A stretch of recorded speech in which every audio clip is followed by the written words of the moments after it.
Pues el día de hoy es muy importante para los mexicanos, es el nacimiento de el presidente que todavía gobierna con su ejemplo, Benito Juárez García, el mejor presidente que ha habido en la historia de nuestro país, un indígena zapoteco que demostró cómo debe ser un gobernante: honesto, austero, patriota. Por eso hoy vamos a su pueblo. Hoy vamos a estar en Guelatao, vamos a conmemorar este aniversario de su natalicio y de esas casualidades de la vida, coincidencias extraordinarias. Hoy comienza la primavera. Vamos a estar en Oaxaca el día de hoy. Al mismo tiempo, queremos informarles sobre la cancelación de la reforma educativa, porque ayer, en ejercicio de sus derechos, se manifestaron maestros y impidieron que se sesionara en la Cámara de Diputados y en la Cámara de Senadores. Me dirijo a todo el Magisterio Nacional, a todos los trabajadores de la educación, para que se deje de manifiesto con toda claridad que siempre hemos cumplido y vamos a seguir cumpliendo con nuestros compromisos, que somos consecuentes, no ahora, sino desde hace mucho tiempo, que luchamos por la justicia y por una auténtica democracia. Siempre dije que no estaba de acuerdo con la mal llamada reforma educativa. Lo dije antes que otros y defendí a los maestros cuando querían imponer esta mal llamada reforma educativa, cuando inclusive querían imponerla con violencia, con el uso de la fuerza. Estando en la oposición, convoqué a los ciudadanos a defender a los maestros en los momentos más difíciles de su lucha. En la campaña, en los debates, cuando quisieron arrinconarme, pensando que iba yo a titubear acerca de mis posturas, y me preguntaron si iba yo a cancelar la reforma educativa, contesté que sí, abiertamente. Ya siendo presidente electo, en una conferencia conjunta con el presidente Peña, reafirmé mi convicción de que había que cancelar la mal llamada reforma educativa. Ya como presidente constitucional di instrucciones para la elaboración de una iniciativa de reforma a la Constitución. Se iniciaron foros, se consultó a maestros, a padres de familia, a profesionales,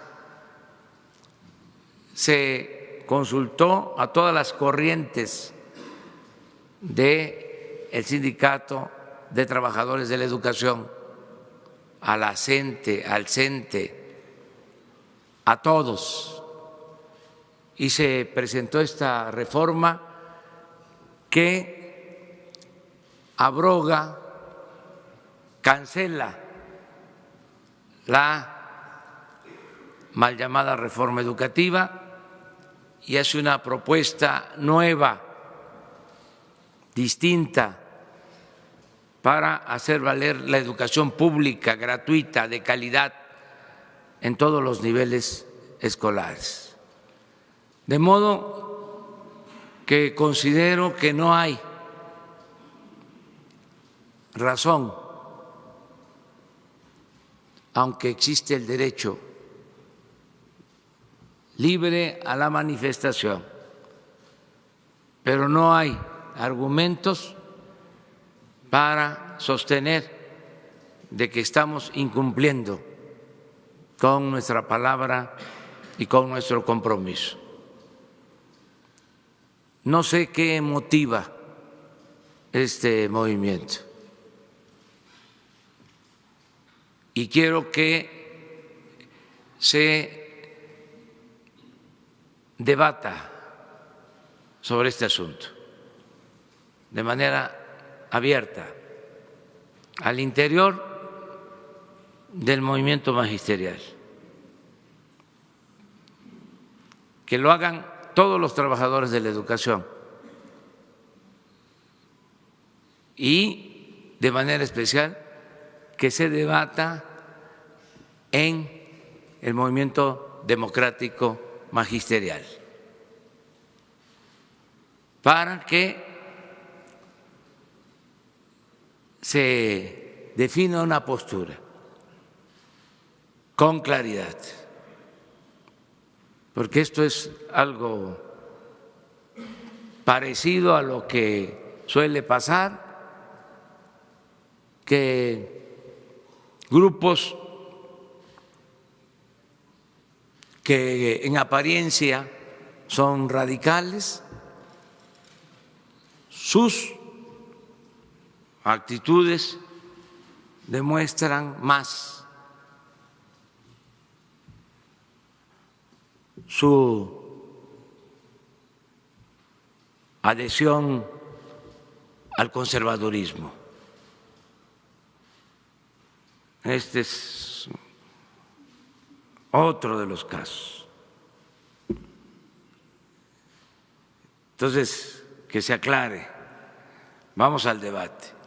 Y decirles también a los que están tomando las instalaciones en el Congreso dos cosas. Primero, que estamos abiertos al diálogo, que tiene instrucciones para dialogar con ellos la secretaria de Gobernación y el secretario de Educación Pública. Desde ahora, que integren sus comisiones y a dialogar todo lo que se requiera. Y lo segundo, decirles también, darles la garantía de que no va a haber represión, que nosotros no somos represores, que no nos confundan, que no somos los mismos. Yo entiendo que hay un proceso de adaptación a las nuevas circunstancias, estaban acostumbrados pues a enfrentar a gobiernos autoritarios, pero ya no es así. Yo voy a recomendarle de manera muy respetuosa a los legisladores que si es necesario para evitar cualquier provocación, que no sesionen. Lo mejor es la paz y la tranquilidad.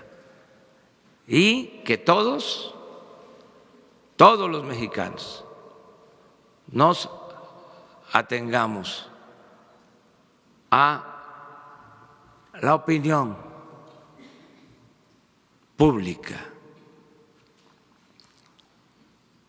al criterio de los ciudadanos, que sean los ciudadanos los que decidan y califiquen si estamos bien en nuestras posturas. Ya no hay posibilidades para la imposición ni para el extremismo. Esta ciudadanía está muy politizada, muy consciente. Entonces, al debate en las redes sociales sobre este tema, al debate en las comunidades, en los pueblos, al debate al interior del movimiento magisterial, al debate entre todos para hacer valer la democracia. Quiero que quede muy claro a todos qué es lo que estamos proponiendo, para que no se vaya a sacar algo de contexto o se nos vaya a atribuir algo que no estamos sosteniendo, que no se quiera agarrar una bandera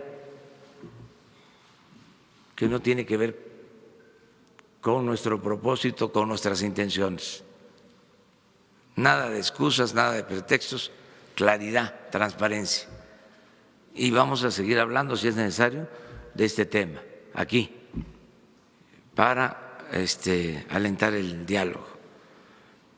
Pero ya no hay partidos ni sindicatos, ni mucho menos grupos de intereses creados que estén por encima del interés general, del interés del pueblo de México. No hay favoritismo para nadie, para ninguna organización. Y como decía el presidente Juárez, que es muy oportuno recordarlo, y aplica nada por la fuerza, todo por la razón y el derecho. Le voy a pedir a Esteban Moctezuma que les dé a conocer cuáles son los puntos de la propuesta que se está haciendo y reafirmar mi compromiso de que se cancela la mal llamada reforma educativa.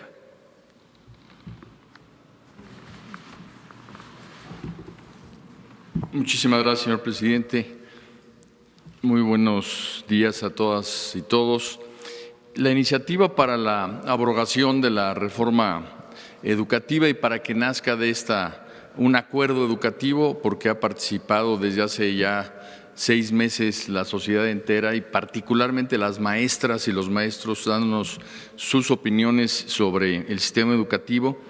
Tiene varios puntos que voy a decir de manera muy condensada, porque es lo que la define. En primer lugar, queda abrogado el texto constitucional previo y también a raíz de la aprobación de la iniciativa se abrogarán la ley del Instituto Nacional para la Evaluación de la Educación y la ley del Servicio Profesional Docente también queda abrogado. No habrá evaluaciones punitivas ni obligatorias, sino que habrá un nuevo derecho docente. Los maestros van a tener derecho a un sistema de formación y actualización que subrayo que es gratuito porque actualmente los cursos que toman los maestros se cobran. Este nuevo derecho va a hacer que los maestros mejoren su práctica docente y no habrá ninguna liga entre evaluación y permanencia en el empleo. Explícitamente en la iniciativa queda textualmente esto. Además está el compromiso del señor presidente de la reinstalación de los maestros cesados a raíz de la reforma educativa y la eliminación de las sanciones contrarias a derechos laborales. Al maestro se le da un papel muy importante en nuestro país, que es agente de la transformación social, con lo cual se revalora toda su función frente a la sociedad y con todo el sistema de formación tendremos mejores maestros. La buena noticia es que nuestras maestras y nuestros maestros quieren ser mejores. Y esto nos lleva a que en el texto venga la enseñanza-aprendizaje en el centro de todo el esfuerzo educativo, no las cargas administrativas que actualmente agobian al profesorado. Nos dicen las maestras y los maestros que gastan alrededor del 50% de su tiempo en llenar formatos y el otro 50% en atender a sus niñas y niños. Por eso es que vamos a hacer esta descarga administrativa. La promoción de los maestros estará asociada con conocimientos, aptitudes y experiencia, no con exámenes estandarizados. Los derechos laborales del magisterio están protegidos. Las opciones de mejora están precisamente señaladas en el artículo 3 y en lo que no se mejora se aplica el artículo 123 constitucional apartado B. Quiero hacer hincapié en que estos elementos de mejora, antes de la reforma educativa, por ejemplo, existía la carrera magisterial. Con la carrera magisterial, más de 500,000 maestros lograron subir el sueldo más de 40%. Esto quiere decir que tienen un tratamiento para profesionalizar su profesión, como es el caso de la carrera magisterial previa a la reforma educativa. Y ahora habrá una nueva carrera magisterial para la promoción. En el caso de la búsqueda de una educación de excelencia, esta se define como el mejoramiento integral que promueve el máximo logro de aprendizaje en el aula en beneficio tanto del alumno como de la comunidad. En el caso de las niñas, niños, adolescentes y jóvenes, estos van a estar al centro de la educación. Cabe destacar que es la primera vez que la palabra, el concepto joven, aparece en nuestra Constitución. La educación superior será obligatoria. También debo mencionar que se recupera la educación inicial. En la nueva currícula se impulsará un pensamiento crítico y se impulsarán valores cívicos. Regresa el civismo a la educación. Se crea un sistema nacional de mejora continua de la educación, en donde se va a analizar todo el sistema, pero en particular a las autoridades educativas para que cumplan con su obligación. Por primera vez, y esta es una demanda que recogimos de las maestras y los maestros en los foros en todos los estados, las familias y la comunidad se vuelven corresponsables de la educación, porque las maestras y los maestros requieren también de la participación de los padres de familia para lograr su tarea. La educación se define como equitativa. Este es un concepto central en la nueva iniciativa. Impulsará acciones que revertirán carencias alimentarias, de infraestructura y su mantenimiento en zonas de alta marginación y becas para favorecer la permanencia en la escuela. El Sistema Nacional de Mejora Continua de la Educación va a tener un consejo técnico integrado por maestras y maestros con experiencia frente a grupo y especialistas. Estas maestras y maestros serán personas que ya hayan vivido frente a grupo y que sean expertas en educación indígena, en educación especial, en educación multigrado, para que no solo se tenga el punto de vista de un especialista, sino fundamentalmente de alguien que haya vivido la educación. Se fortalece la convivencia, el aprecio y el respeto por la naturaleza, por la diversidad cultural y por la dignidad de la persona. Es una educación inclusiva, este es otro de los principios que se agregan, intercultural y plurilingüe, con respeto a los derechos de todos. Formará a los agentes de cambio que México necesita, fortaleciendo la educación normal. Uno de los mayores esfuerzos que se van a hacer es precisamente tener una educación normal que realmente sea a la altura de los retos de nuestra educación pública. va a haber algo que es muy importante y que rompe totalmente con la reforma educativa previa. Una educación para las diferentes realidades de México, una educación pertinente con contenidos y políticas por regiones. Y vamos a invitar a los actores sociales a participar en estas tareas para que las regiones tengan expresada también en la educación pública su propia cultura y valores. Los adultos mayores tendrán garantizada la posibilidad de ingreso a las instituciones educativas en sus distintos tipos y modalidades para aprender a lo largo de la vida. No se trata de que una persona que no aprendió y que ya es adulto tenga cerradas las escuelas. Van a poder participar para precisamente seguir o empezar a estudiar. Los planes y programas de estudio van a tener perspectiva de género. Y una cosa muy importante, van a estar centradas en ciencias y en humanidades.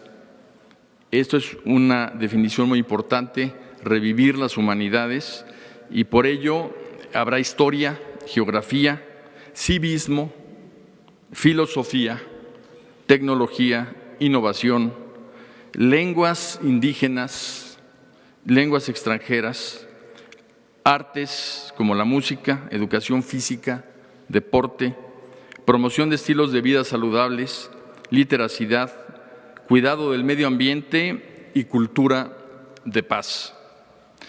Toda la educación va a estar garantizando que nuestros niñas, niños y jóvenes sean personas que sepan defender los derechos humanos, que conozcan lo que es la igualdad sustantiva, la cultura de paz, la honestidad. Va a haber un especial énfasis en la honestidad, en los valores y en estar siempre en una mejora continua. Contribuirá a la mejor convivencia humana, al respeto por la diversidad cultural y por la naturaleza. Será una educación inclusiva y se va a garantizar la educación especial para las personas con discapacidad. Se respeta y promueve la autonomía universitaria y el Sistema Nacional de Mejora Continua también tendrá un Consejo Ciudadano que le ayude con su criterio a tomar las mejores decisiones. Habrá cada vez mayor oportunidad de acceso a la educación superior hasta lograr cero rechazo, y educará no solo para el empleo, educará para la vida, no solo para capacidades cognitivas, sino también, además de ellas, capacidades socioemocionales y valores cívicos. En muy apretado resumen, señor presidente, esto es lo que contiene la iniciativa que en las comisiones de la Cámara de Diputados está por discutirse para abrogar la reforma educativa y hacer una nueva educación pública, porque lo mejor de la educación pública está por venir. Pues eso es básicamente lo que queríamos informar y abrimos la sesión. Quedó pendiente de ayer.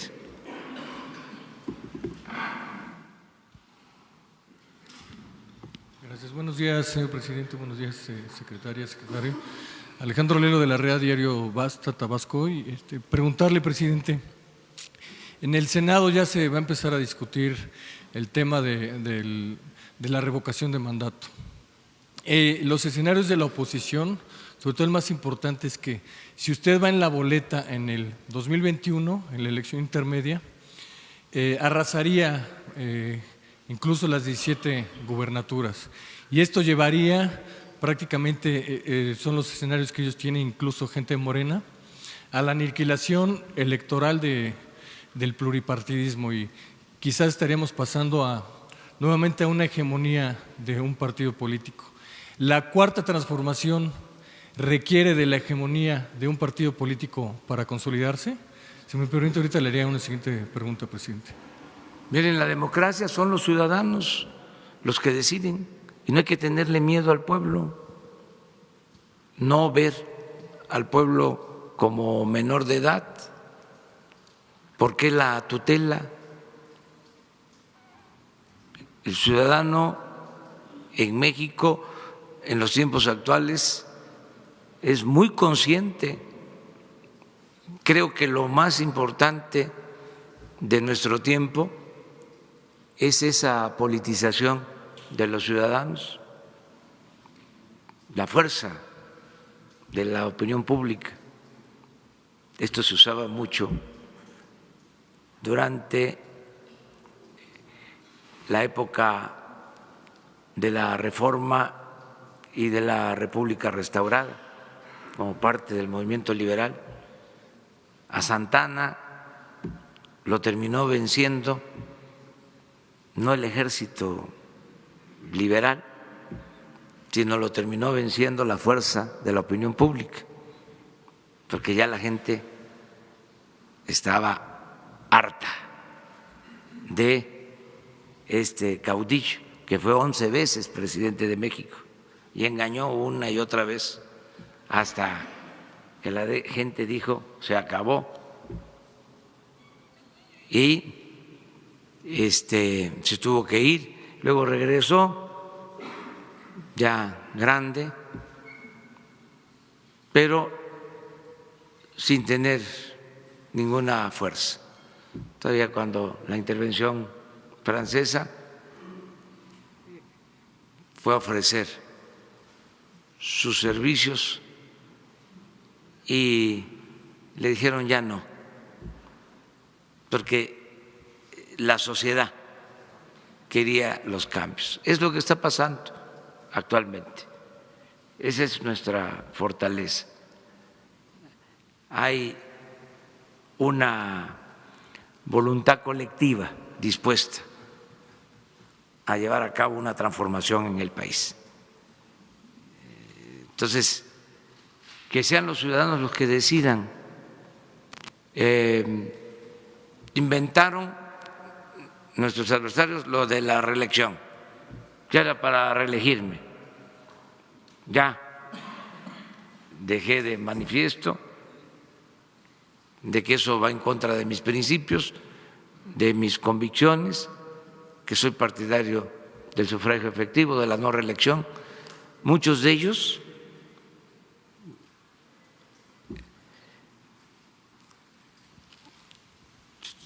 aprobaron la reelección en los últimos tiempos para diputados y para otros cargos. Y ahora sacan la bandera de la no reelección. Hay mucha hipocresía en todo esto. Por eso digo que la verdadera doctrina de los conservadores es la hipocresía. Bueno, yo no me voy a reelegir, yo me someto a la revocación del mandato para que a mediados del sexenio la gente decida si continúo o no. Si continúo, termino en el 24, bajo ninguna circunstancia seguiría en el gobierno. Y además tengo la convicción de que van a ser suficientes 6 años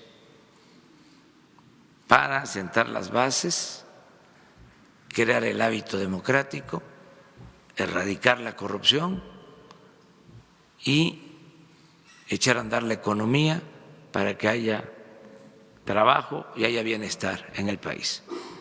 Entonces, el que no quieran aprobarlo de la revocación del mandato, argumentando de que voy a ir en la boleta, pues es algo parecido, guardadas las proporciones, a lo que me hicieron cuando me desaforaron. No querían que yo fuera en la boleta del 2006. En el fondo eso era. Inventaron de que había yo incumplido con la decisión de un juez, que había yo violado un amparo que había yo construido un camino para comunicar un hospital en contra de un mandato legal y que por eso me desaforaban. Cuando hubo línea, consigna desde Los Pinos, y fue una de las cosas vergonzosas del Poder Judicial, que llamaron a Los Pinos para darle instrucciones al presidente en ese entonces de la Suprema Corte de Justicia, y se confabularon todos, los legisladores, todo el Congreso, se unieron para desaforar. No está así ahora, es distinto. Pero, pues, ¿cómo es eso de que no aparezca yo en la boleta? Eso es, además, si una boleta aparte es aprovechar de que se va a llevar a cabo una elección a mediados del sexenio para elegir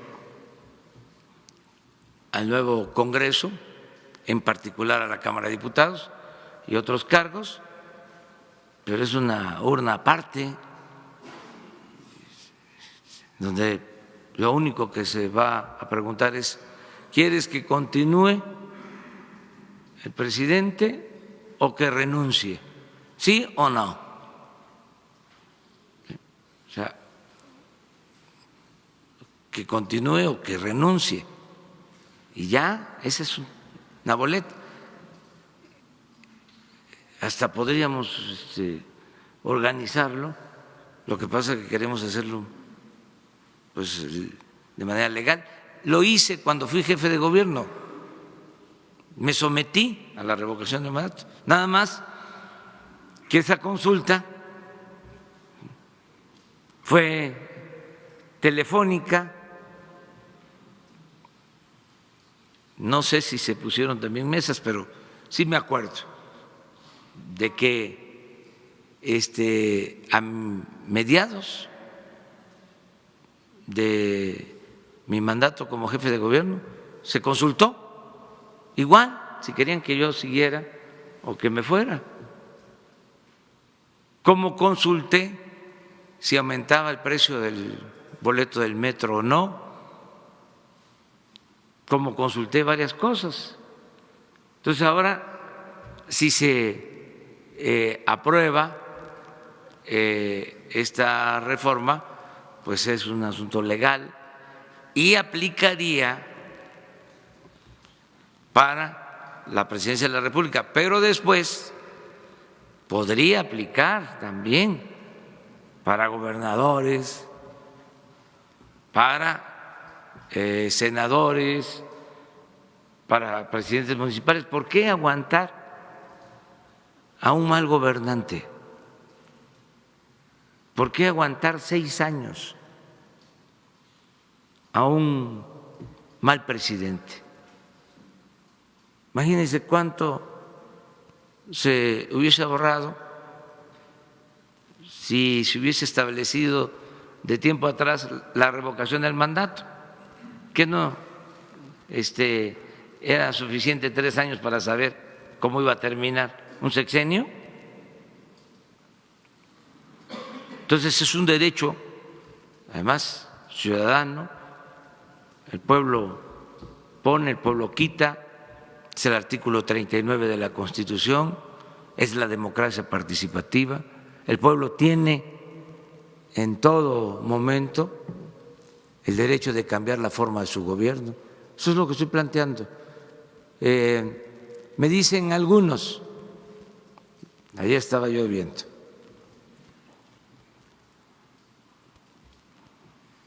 que si era necesario suscribir el compromiso. Pues sí, aunque esté en la Constitución, aunque tengo principios, tengo ideales, para que no haya excusas, pretextos. Es lo mismo ahora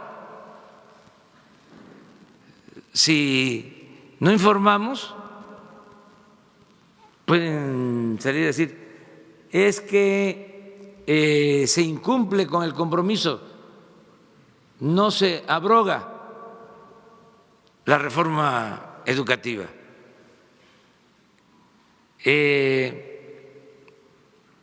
Va a continuar el sistema de evaluación punitiva. No, no va a continuar. Miren, de todos los puntos que planteó Esteban, hay uno importantísimo, el de la gratuidad y de que la educación superior sea obligatoria. Esta es una gran reforma, porque todo el proceso en contra de la educación pública, gratuita y de calidad comenzó. Volvemos a lo mismo. Con Salinas, siendo Zedillo secretario de Educación, se reformó el artículo 3 para que la educación fuese obligatoria, gratuita, solo en el nivel básico. Es decir, primaria, secundaria. Y se empezó a poner al mercado la educación en el nivel medio superior y en el nivel superior. Desde entonces, ahora es educación gratuita, obligatoria, lo que significa que la educación no es un privilegio, es un derecho del pueblo y que el Estado tiene que garantizar la educación a todos los mexicanos. Eso está en esta reforma.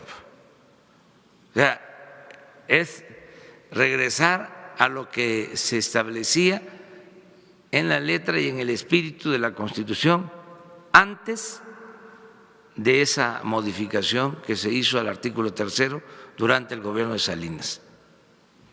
Pero así como eso, otras cosas. El que ya no exista el Instituto de Evaluación, que siempre consideramos que fue una canallada, porque se hubiesen creado institutos de evaluación en todo el gobierno para evaluar a los médicos, para evaluar a los diputados, a los senadores, para evaluar al presidente, y se dirigieron únicamente a los maestros y todo el discurso de desprestigio al magisterio, echándoles la culpa de que la mala educación en México era porque ellos no estaban capacitados o por el ausentismo o porque eran revoltosos o porque no trabajaban, afectaron la dignidad del magisterio. Entonces, ya son cambios importantes. Toda esa corriente conservadora, muy hipócrita, que defendía supuestamente, ¿no?, la calidad de la educación, que siempre decían, y los niños, y nunca repararon de que había un régimen corrupto que impedía atender a la gente humilde, a la gente pobre, y que la educación está estrechamente relacionada con las condiciones de vida de las familias, de los niños. Por eso, todo este cambio, toda esta reforma, pero tu pregunta acerca de la revocación del mandato, los legisladores van a decidir lo que ellos consideren. Yo hice ese compromiso y no solo en esta campaña. Si ustedes ven los compromisos en el 2006, en el 2012, está la revocación del mandato. Vamos a ver en qué termina esta situación. Gracias, presidente. La otra pregunta sería, el lunes nos presentaron el diagnóstico de Pemex, vemos un decrecimiento en ingresos, en producción, en campos, y sin embargo 2013 se da una calificación, pasa de triple B menos a triple B, no, perdón, de triple B a triple B más. Y ahora, al principio de su sexenio, la calificación baja 2 puntos de triple B más a triple B menos, cuando el proyecto es un crecimiento de la empresa. El punto aquí quizás más interesante y relevante es que la deuda también en ese periodo aumentó y ahora no se contrata deuda. ¿Será que las calificadoras, así que califican mal por no contratar deuda? ¿Hay alguna relación con eso? Esa sería la pregunta concreta. Y ya nada más, para tener, presidente, aprovechando el día, ¿usted considera que el presidente Benito Juárez cometió errores y cuáles serían estos? Gracias, presidente. Bueno, acerca de las calificadoras, no quiero yo contradecir sus análisis. Sí hay esta falla o este comportamiento que resulta ilógico. Puede tener una explicación, puede ser que ellos consideren otros factores, no solo el del aumento de deuda o el de producción o el que tiene que ver con los precios del petróleo. O sea, como se hacen estos casos, son una serie de indicadores, ¿no? Pero sí es muy extraño, sería bueno, sano, no es reproche, que explicaran. O sea, ¿por qué cuando no se invirtió en Pemex nada? Cuando se paró Pemex en los últimos 3 años de la pasada administración y creció tanto la deuda, calificaron como muy bien el desempeño de la empresa. Y como ahora que estamos incrementando la inversión, que se van a explotar 20 campos nuevos, que no hemos solicitado deuda, se califica en riesgo a Pemex. Yo creo que algo que les falta, y es una recomendación respetuosa, no solo a esa calificadora, sino a todas, y al sistema financiero en su conjunto, es que se tome en cuenta la variable corrupción. Creo que eso es lo que les distorsiona cualquier análisis. No toman en cuenta eso. Aunque al mismo tiempo sí hay ya en el mercado financiero una lectura distinta, se empieza a dar un cambio. Por ejemplo,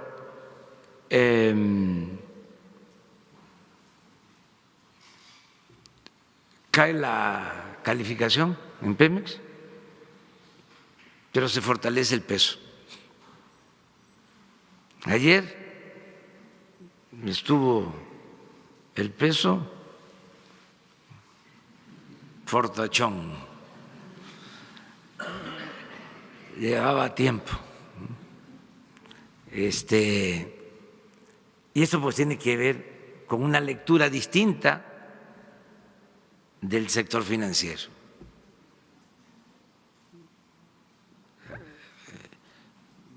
También tiene que ver de cómo están viendo lo de corrupción. Yo atribuyo mucho la confianza a México por esta campaña que hemos emprendido en contra de la corrupción. Porque hay inversionistas, hay empresarios nacionales y sobre todo en el extranjero que traían esa preocupación, al grado de que ya en los acuerdos internacionales ya se incluía el compromiso de gobiernos de acabar con la corrupción, porque eso les afectaba mucho. Por ejemplo, no hay, cuando existe corrupción, libre mercado, no hay competencia, se monopoliza todo. ¿Y cuál es una de las condiciones básicas del modelo neoliberal? La competencia. Pero eso se anulaba con la corrupción, porque se sabía de antemano quién iba a ganar un contrato, o unas cuantas empresas acaparaban todas las compras del gobierno, o había que dar sobornos para obtener contratos. Entonces, eso se termina, eso pone el piso parejo. Ayer, por ejemplo, se hizo una reunión con todos los proveedores de medicinas y acudieron muchos, y vamos a convocar de manera abierta, es una licitación internacional,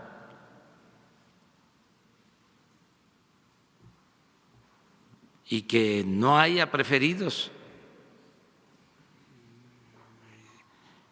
Me informaron de que participaron más de 200 proveedores, porque ya no queremos que tres vendan el 70%. ¿Y esas sí van a participar en las licitaciones, esas tres? Esas hasta que se aclare si esas adquisiciones fueron legales, si no hubo corrupción, si no hubo influyentismo, que sería inmoral. O sea, decir, a ver, no pasó nada. Además es violatorio de la Constitución, del artículo 28. No pueden haber monopolios. Entonces, son cambios que se están dando. Muy bien. Que le decía del presidente Benito Juárez, si usted cree que cometió errores, ¿y cuáles serían? Gracias, presidente. Todos los seres humanos cometen errores, pero fueron muchísimos más sus aciertos, muchísimos más. Su honestidad, su perseverancia, su apego a los principios, su estoicismo, es decir, el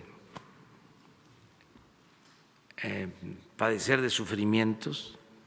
Imagínense lo que es que se van a su esposa, a sus hijos al extranjero porque corrían riesgos, y allá en el extranjero se mueren sus hijos y él está acá en la lucha y solo escribe para decir que le dolía mucho. Y el patriotismo, la fe inquebrantable en la causa que defendía. Gente muy cercana a él, de principios, con convicciones, no aguantaron. Cuando parecía que todo estaba perdido, le recomendaban de que negociara, de que era lo mejor. No lo estaban haciendo moderados, sino los radicales del movimiento liberal. Y él dijo, no, nunca. Entonces, muchísimas virtudes y el mensaje de que se respetara nuestra soberanía, que México restaurara su república, una cosa grande. Una vez comenté que fue tan grande la fama, la gloria del presidente Juárez, que se le admiraba en el extranjero.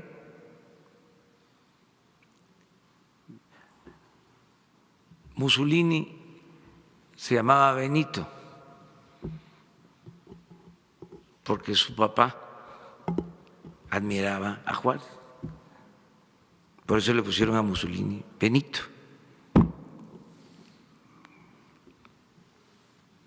Un dirigente con dimensión mundial, un gran dirigente. Y sus críticos, pues que hagan su trabajo, ¿no? ¿Yo por qué? ¿Y haberse reelecto fue algún error, no? Es que no voy a hablar de eso en estos momentos. Le decía del presidente Juárez. Son circunstancias y son tiempos.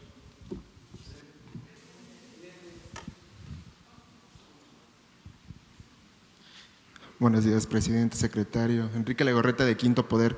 Ayer el exdirector de la CFE, Enrique Ochoa, sugirió que tanto Manuel Bartlett como usted podrían tener desconocimientos sobre la forma en que se llevaron a cabo los contratos para la construcción de los gasoductos, a los que usted ha hecho referencia y que fueron expuestos también en el Desfalco Profundo, una investigación conjunta entre Quinto Poder y Código Magenta. ¿Qué tendría que decir al respecto? También el ahora diputado negó que la CFE está en quiebra e incluso dijo que dejó ganancias durante su último año de gestión en el 2016. ¿Coincide con todo lo que está diciendo y con lo que están encontrando ustedes en la administración? Muchas gracias. No, no coincido con él. Respeto su punto de vista, pero no lo comparto. Fue desastroso lo que hicieron en los contratos para la construcción de los gasoductos. Son contratos leoninos.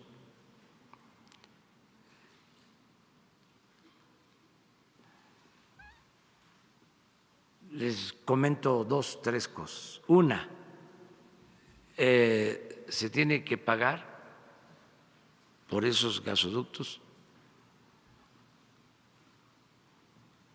hasta 8 veces más lo contratado. Es decir, si el gasoducto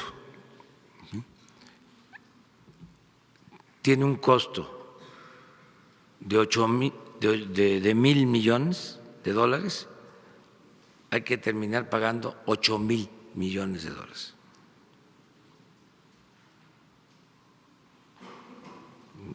De manera inexplicable, porque no solo es la construcción, sino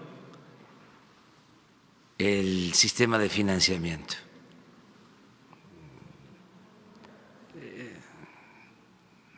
Totalmente desproporcionado. Ese es un caso. Otro. Paga la Comisión Federal los gasoductos y no pasan a ser propiedad de la Comisión Federal de Electricidad.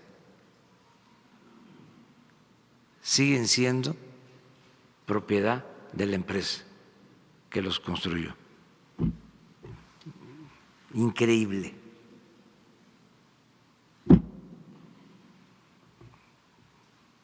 Y tres, si por alguna razón, como sucede, se detiene la construcción, la Comisión Federal de Electricidad tiene que pagar multas a la empresa. Yo espero que se llegue a un acuerdo, porque es muy oneroso. Les voy a dejar un documento, parece como si nos hubiésemos puesto de acuerdo,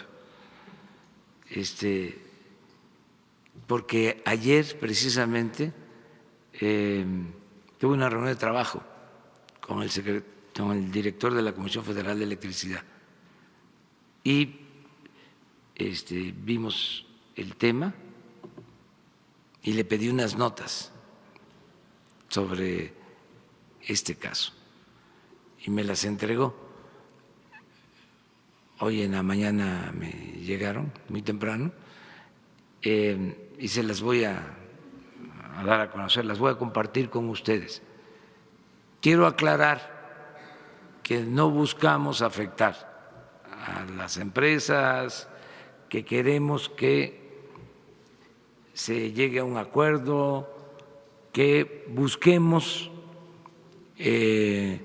una salida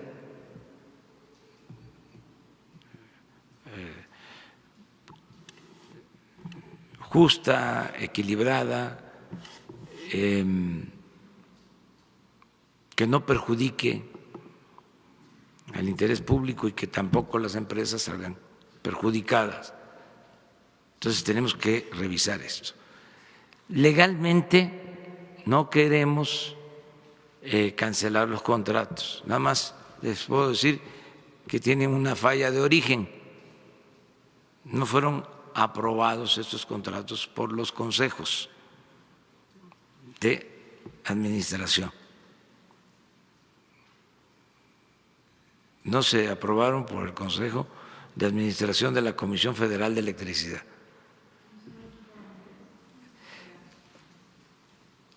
Es un asunto de interpretación jurídica, pero no estamos en ese terreno. Lo que queremos es, a ver, vamos a sentarnos a revisar contrato por contrato y a llegar a acuerdos en los mejores términos. ¿Y en ese caso se interpondrían ya las denuncias contra quienes sean los responsables o ya están en ese proceso? Vamos a revisar bien los contratos, sí vamos a transparentar todo, bueno, al grado que les voy a dar el documento que me entrega el director de la Comisión Federal de Electricidad, después de un análisis que se hizo de todos estos gasoductos. Dos más, vamos atrás. Tú. Buenos días, presidente. Montserrat Sánchez, de Reporte Índigo. Son dos preguntas. La primera, el día de ayer se registró un atentado contra otro periodista en Oaxaca. Pedirle fecha exacta cuándo va a presentar las modificaciones que se van a hacer al protocolo para proteger a periodistas y a derechos humanos, ya que en este año van 4 asesinados y, por ejemplo, el primero, que fue en Baja California, contaba con esta protección. Y la segunda, en la visita a las Islas Marías, los trabajadores nos decían que les avisaron desde febrero que los iban a cambiar, pero ya va para un poco más de un mes y no saben a dónde, o sea, están en incertidumbre en su situación laboral. Gracias, presidente. Sí, en los dos casos vamos a dar respuesta. Puede ser mañana, que le pida yo a Alejandro Encinas, en el primer caso, lo de la protección de periodistas. Ya se está trabajando en mejorar este mecanismo. Entonces mañana, si les parece, les informamos sobre eso. Y lo mismo de lo de las Islas Marías, de que venga el responsable, Francisco Garduño, y les dé una respuesta, ¿no? Porque se han demorado y que también sirve para ver qué sucedió con los traslados, cómo se ha avanzado en el propósito de que si los reclusos lo solicitan, lo piden, se les acerque a sus lugares de origen, donde están sus familiares, a penales más cercanos a donde viven, que nos informen sobre eso, si te parece. A ver. Buenos días, Mariana León del Financiero. Dos preguntas, señor presidente. Usted habla ahora, junto con el secretario de Educación, de que no habrá evaluación para el ingreso al servicio profesional docente y que se recuperará la carrera magisterial que se había perdido. Hubo señalamientos en el pasado que la carrera magisterial se había utilizado como mecanismo para dentro de los sindicatos, un mecanismo corrupto para que los maestros pudieran ingresar y que también como un arma política para manipular a los maestros. ¿Cómo se puede garantizar que si no hay evaluación para el ingreso de los profesores, haya un proceso transparente y no se manipule a los maestros desde el sindicato para que puedan estar ahí? También ayer, en otro tema, usted esta semana habló sobre la nueva estructura que tendrán los coordinadores de los programas estatales. Esto implica un gabinete de seguridad, digamos, en cada uno de los estados. Los gobernadores habían elevado su voz para decir que era una preocupación que los coordinadores estatales estuvieran involucrados en temas de seguridad. ¿Cómo garantizarles que habrá una separación entre estos delegados y el tema de seguridad, que era una preocupación de los gobernadores? Es decir, ¿este nuevo gabinete de seguridad tendrá voz y voto en las acciones que lleve a cabo la Guardia Nacional? Gracias. No es lo mismo, es una forma de estructurar a las dependencias del gobierno federal en los estados, una forma de organizar. Como ya no hay delegaciones, no existen las delegaciones, se está ahora proponiendo que, además del coordinador general, para atender las peticiones, las demandas de los ciudadanos, existan 4 subcoordinaciones. Cada subcoordinación por gabinete, ya no por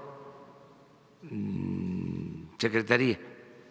Entonces, son 4 gabinetes, es un subcoordinador para el gabinete de gobierno y seguridad, otro subcoordinador para el gabinete de economía, hacienda, administración, otro gabinete para desarrollo energético o sector energético y comunicaciones y obras públicas, y otro gabinete de bienestar. Entonces, es el coordinador y 4. Y un administrativo, porque en cada estado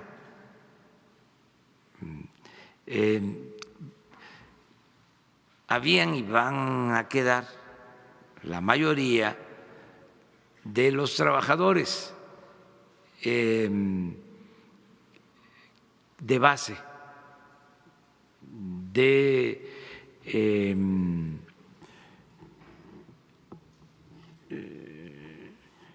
operación necesaria, sindicalizados, lo que se ajusta es lo de arriba, que es donde estaba el exceso. Entonces, abajo hay estados en donde pueden haber, sin considerar a los maestros, ¿sí?, o a los médicos, pueden haber hasta 3,000 trabajadores del gobierno federal. Entonces, pues se necesita un área administrativa. ¿Sí? Son muchos y requieren un área administrativa. Esa es la forma de organizar. No tiene nada que ver con la parte política. Es una manera de organizarnos para funcionar mejor en lo administrativo. Es que usted decía ayer que quedaría el delegado, el gabinete y abajo las 266 coordinaciones. Así. Entonces, esta duda surge porque si el gabinete de seguridad tendrá injerencia abajo de en las 266 coordinaciones que tienen que ver con el tema de seguridad y Guardia Nacional. Eso de que los coordinadores no son los que deciden en cuanto al tema de seguridad pública. Desde que hubo una inconformidad de los gobernadores, se llegó a ese acuerdo. Y en el tema de los maestros que le preguntaba, ¿cómo garantizar realmente que si no hay un examen para el ingreso de los maestros y se recupera la carrera magisterial, no se caigan estas prácticas que pasaron durante muchos años de manipulación de los maestros? No va a haber corrupción, sencillamente. O sea, no se va a permitir la corrupción en nada. No hay influyentismo. Entonces, lo de las evaluaciones se elimina y se busca un sistema de participación conjunta entre maestros, padres de familia, para resolver, sin que haya influyentismo, sin que haya recomendados, sin que se vendan las plazas, nada de eso, absolutamente. Yo creo que ya Esteban tiene una forma, ¿no?, para atender esto. Presidente, ¿y usted se va a reunir con los maestros de la coordinadora? Porque ellos habían solicitado ayer justo al secretario Moctezuma que se reuniera con ellos. Pues yo voy a Guelatao y sí creo que tanto la secretaria de Gobernación como el secretario de Educación los van a atender bien, los van a escuchar y se puede resolver el problema. Yo no puedo estar en todo porque pues tengo otras cosas también. Esto es muy importante, pero está siendo atendido. Yo estoy al tanto, ¿sí?, de todo lo que sucede.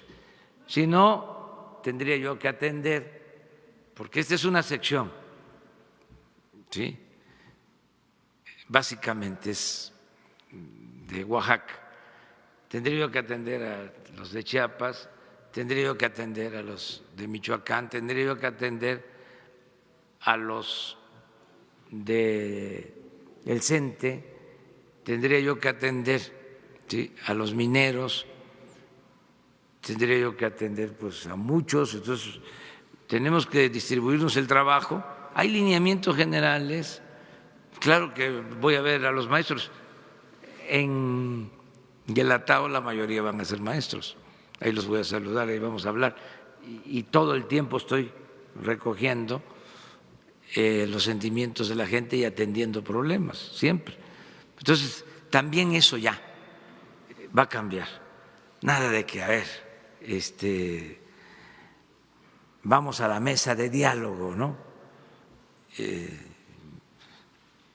Como era antes, ¿no? Y se dialoga y luego rueda de prensa. ¿Y saben qué hacían a veces? Se reunían, se dialogaba, se ponían de acuerdo de lo que iban a salir a decir allá afuera y habían otros acuerdos. Habían otros, los secretos, que se sabían después o a veces nunca se sabía. No, aquí todo transparente. Si se logra el diálogo hoy, si ellos que aceptan dialogar, ya mañana informamos que nos también presenten un pliego petitorio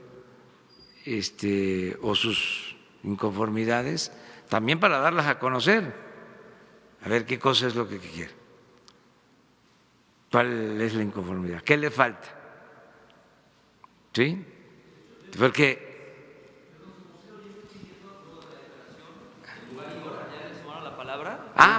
bueno, qué bueno, ya, a las 10 de la mañana, no en Gobernación, eso está muy feo, como decía don Fidel Velázquez, no voy a Gobernación porque ahí nada más regañan,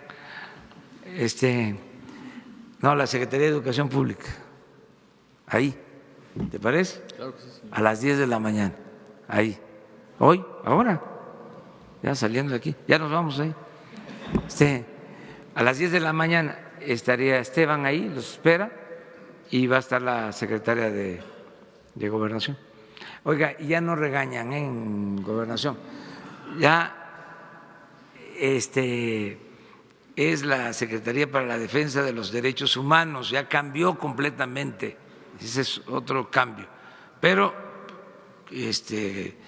que ya no se esté visitando Gobernación, ya hay que cambiar todo completamente.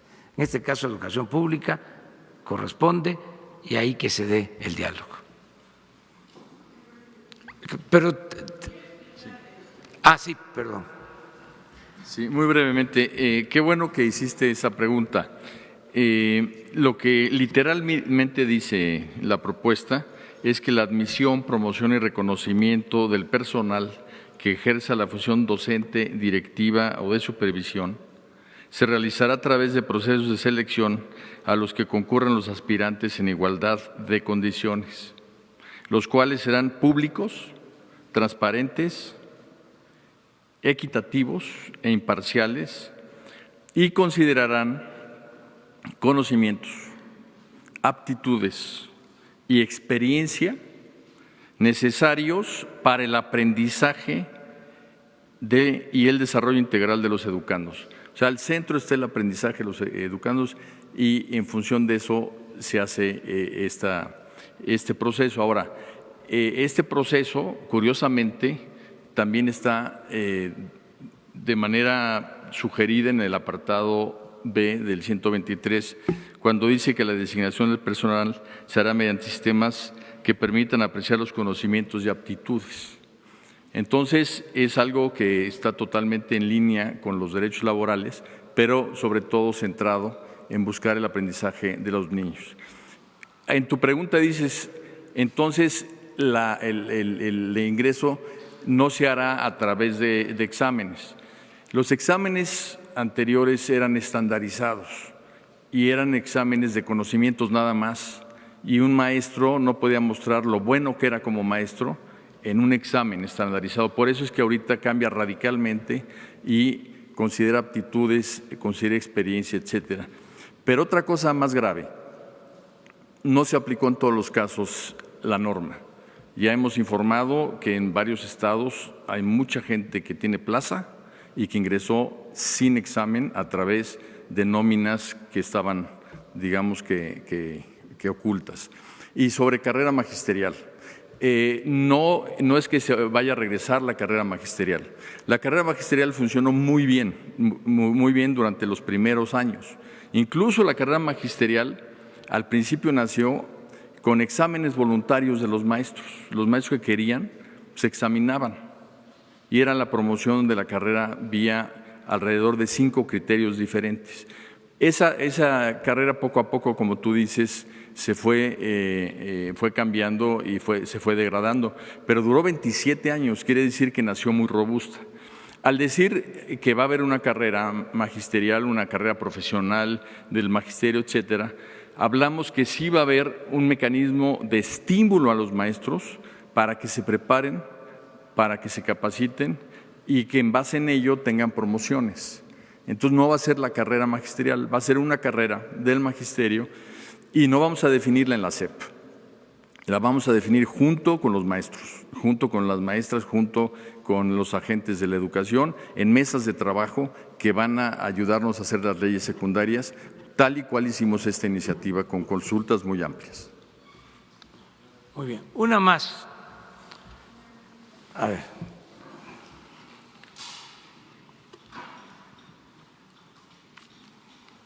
Sí, tú. Presidente, buenos días. Agustín Velasco de Uno TV. Yo le quiero preguntar acerca de esta reunión con Jared Kushner. ¿Por qué hacerlo en una casa privada y no en Palacio Nacional o en la Secretaría de Relaciones Exteriores si es un encuentro bilateral? Eso por un lado. Y por otro lado, el tema de la revocación del mandato. ¿Está usted en la disposición de ser flexible en cambiar la fecha, cambiar el formato, con tal de llegar a un acuerdo con la oposición y que su nombre no aparezca en la elección intermedia? Gracias. Bueno, lo de la visita se hizo en una casa particular de un amigo en común porque se ajustó el horario. Él viajó de Estados Unidos solo a este encuentro, tenía su agenda, igual yo tenía compromisos y se podía llevar a cabo esta reunión a esa hora, a las 8 de la noche, y estuvimos hasta las 10, 10:30, ¿no? Sí.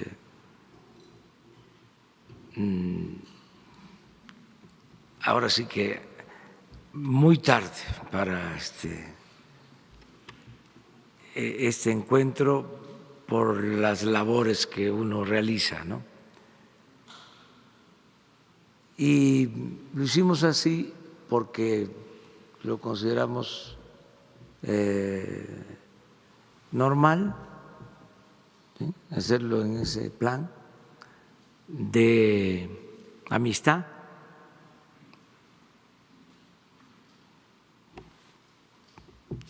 Cenamos ahí, no fue una reunión rígida,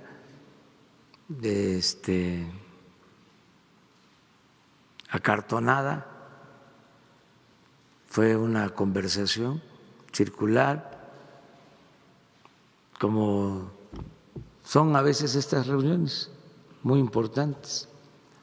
Entonces, por eso se decidió hacer. No, porque habían testigos y lo informamos. Ninguno, porque pues fue un encuentro amistoso. Sí se habló del tema del tratado, ya lo mencioné, reafirmamos nuestro compromiso de que se debe de aprobar ese tratado, porque hay cosas que benefician al país.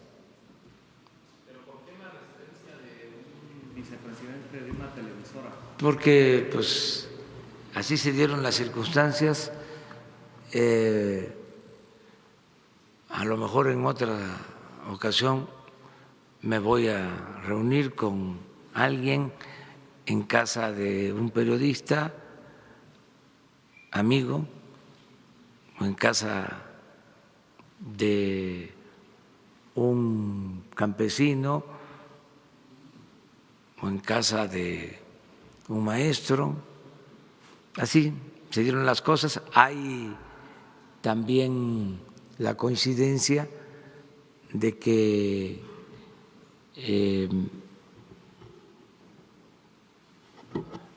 se tiene amistad entre las partes. Entonces fue en ese ambiente de amistad, nos sentimos cómodos.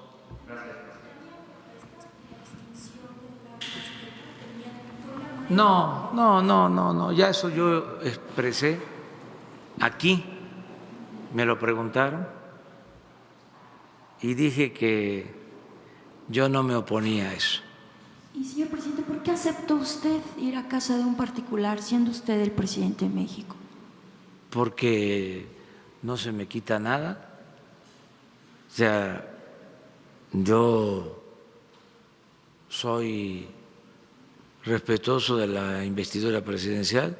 Si fuese yo a hacer algo indigno, entonces sí, no podría yo reunirme en ningún lado con nadie, pero pues yo tengo mi autoridad moral para asistir a cualquier encuentro, cualquier acto. Tampoco era cualquier empresario, ¿no? Era el presidente, era de la principal televisora del país y con muchos intereses también. Sí, y hay celos y sentimientos, y yo los entiendo, pero ya, mire, así, abrazos y amor y paz, ¿sí? Ya, no tantos celos, no tantos sentimientos. Me llevo muy bien con todos, nos llevamos muy bien con todos y tenemos que reconciliarnos. Es una etapa nueva. La cuarta transformación también implica la reconciliación nacional, la reconciliación histórica. Entonces, lo importante es de que se mantiene con el gobierno de Estados Unidos una relación de amistad. Esto dice mucho. No puedo explicar todo lo que significa tener una relación de amistad y de respeto mutuo. Es fundamental. México, con todo respeto, no es Brasil, no es Italia. ¿Sí? Italia es Roma y Roma fue durante mucho tiempo la cuna de la civilización occidental, como Grecia, como Atenas, muy importantes, ¿sí? Esas naciones. Brasil, importantísimo, una gran nación, un gran pueblo. Pero nosotros, por razones de geopolítica, tenemos que mantener un cuidado mayor de nuestra relación con Estados Unidos. Somos vecinos, a eso me refiero, para que no se vaya a malinterpretar, que no somos Brasil o no somos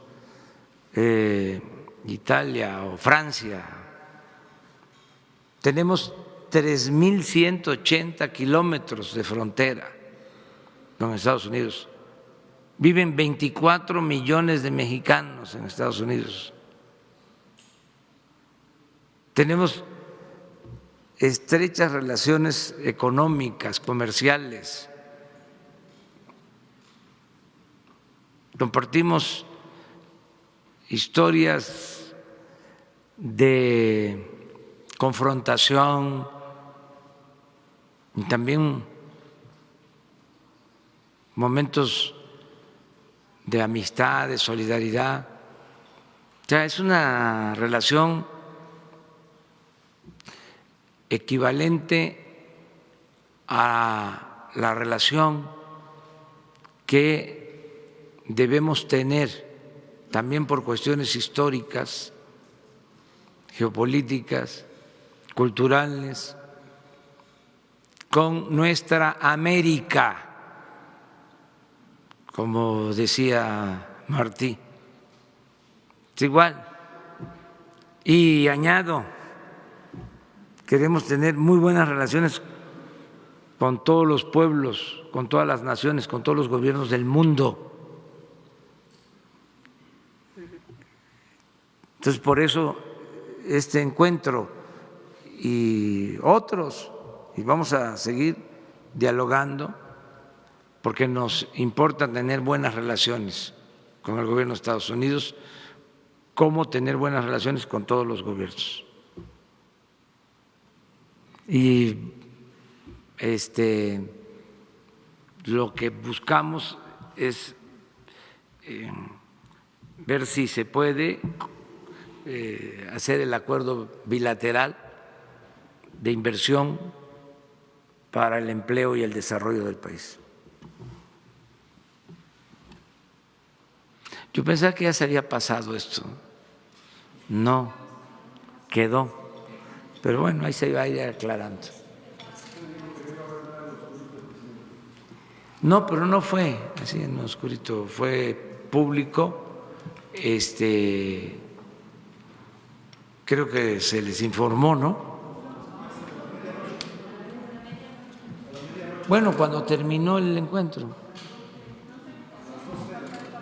Sí, es que si no, también, imagínense, se informa antes, o sea, no se podía haber llevado a cabo.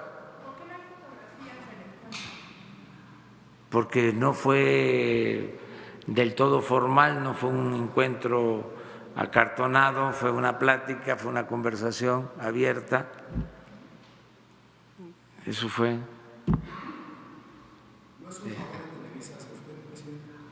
No. Bueno, a lo mejor sí, y yo recibo todos los favores. Todo el que quiera ayudar, es bienvenido, bien recibido, todas sus buenas intenciones. No, si no es toma y daca la política. O sea, la política tiene que ver con principios, tiene que ver con ideales. Y también no todo el que ayuda lo hace siempre por un interés. Sí, ya sé que son temas interesantes de análisis, de reflexión.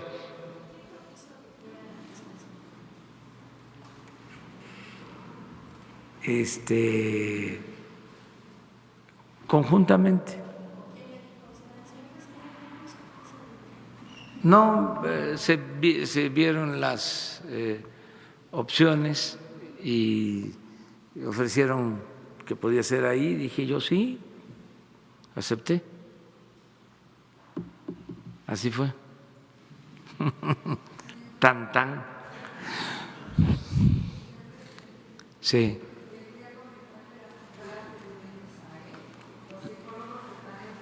A frente de estas escuelas que están atendiendo a estos niños vulnerables de diferentes especialidades, no tienen, ¿cómo se llama? No tienen su plaza de psicólogo, sino tienen de maestro frente a grupo.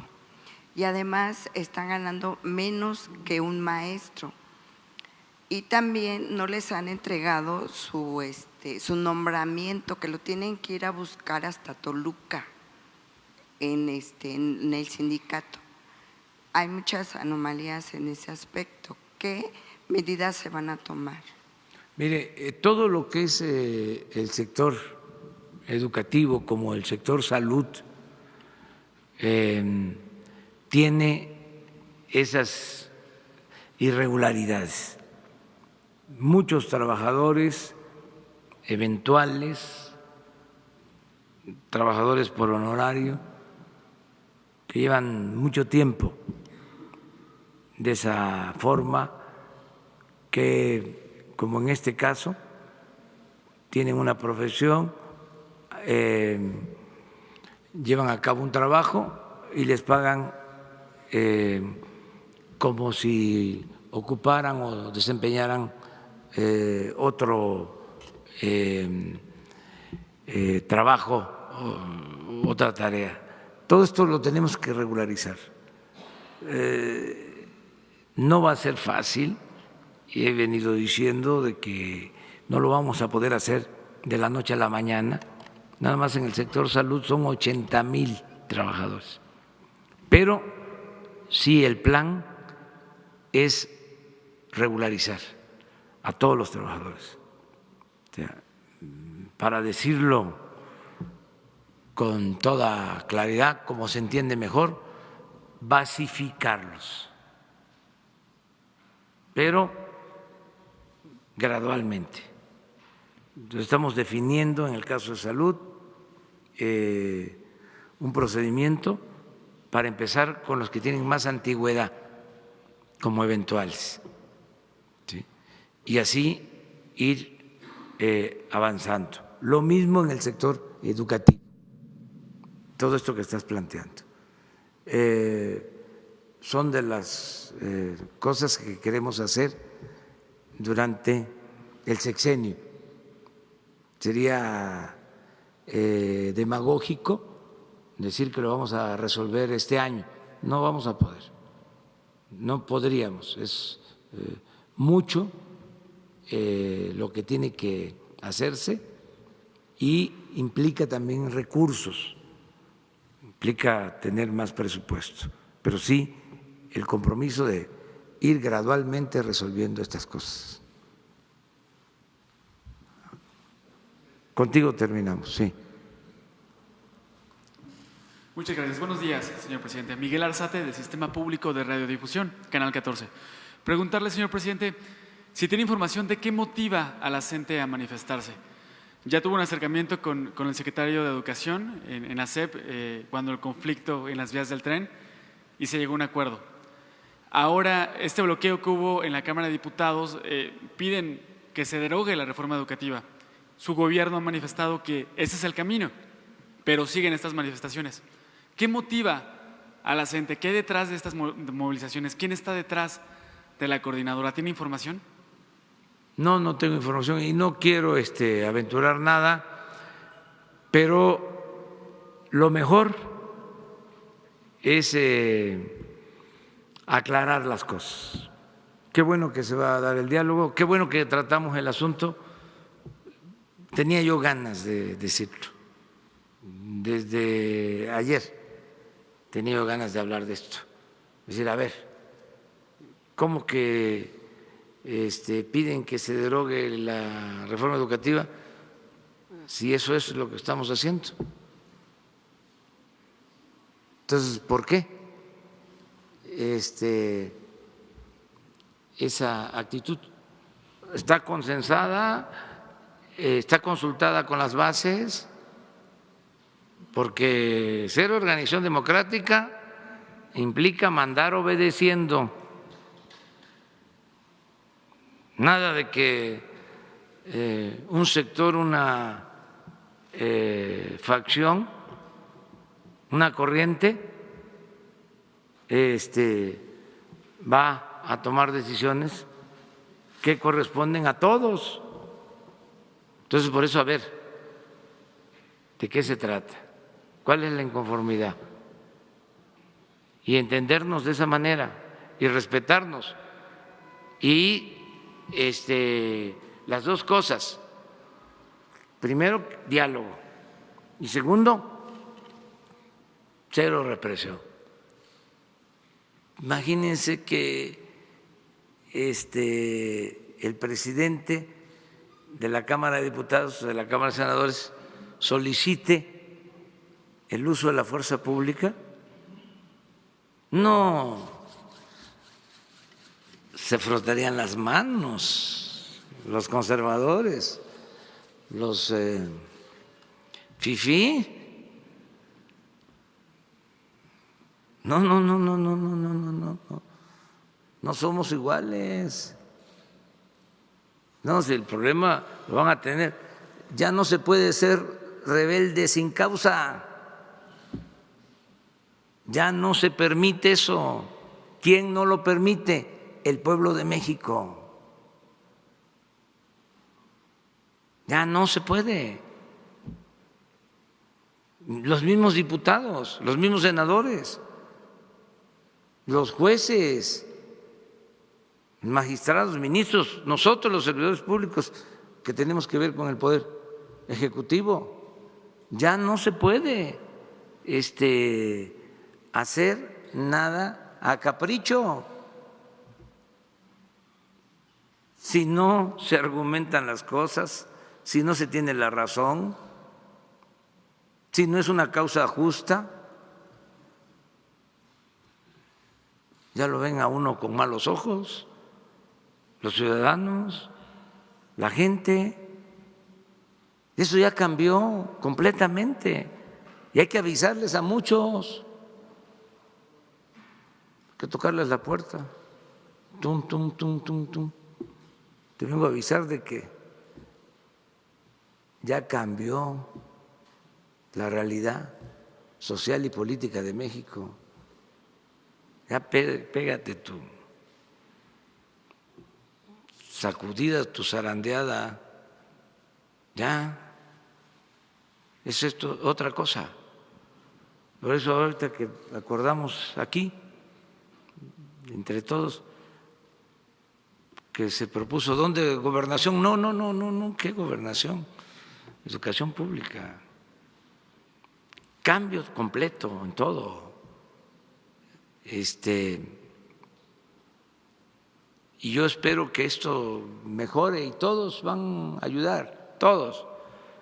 Y los maestros son muy conscientes. Y puede ser que sea desinformación, que les haga falta que se les explique más, o desconfianza, porque también son muchos años de engaños, de mentiras. A lo mejor están pensando, van a presentar la iniciativa, pero allá adentro va a haber traición y no van a aprobar lo que queremos. Pueden estar pensando eso. Hoy en la mañana, cuando me informaron de que había la posibilidad, que habían dicho algunos legisladores, de que una sede alterna, imagínense eso, fuese el centro bancario, ¿cómo se llama? Banamex. ¿Saben que ahí se hizo la reforma educativa? ¿Cómo nosotros vamos a hacer esas cosas? No quieren dejar de mencionar mi opinión, o sea, claro que lo tiene que decidir el Poder Legislativo, que no se sesione, pero no vamos. Eso es una vergüenza, eso es indigno, y tienen que buscar la manera de que se sesione, y quieren estar ahí un mes, pues ni modo. Pero yo no voy a ordenar el uso de la fuerza.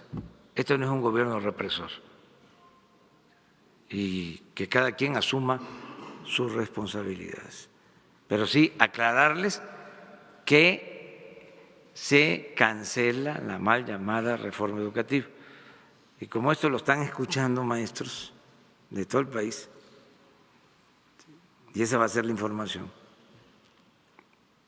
Entonces, los mismos maestros, ahora que regresen los maestros a algunas comunidades, les pueden decir, la misma gente, y a ver, ¿qué fuiste a hacer allá?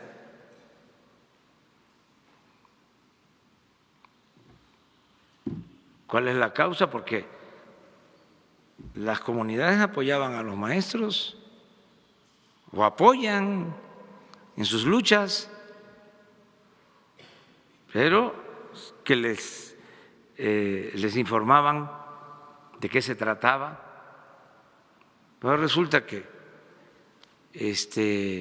se busca un cambio de verdad y hay una oposición. Entonces yo espero que sea por falta de información y que se resuelva con el diálogo y que adelante. Muy bien, muchas gracias. Nos vemos mañana.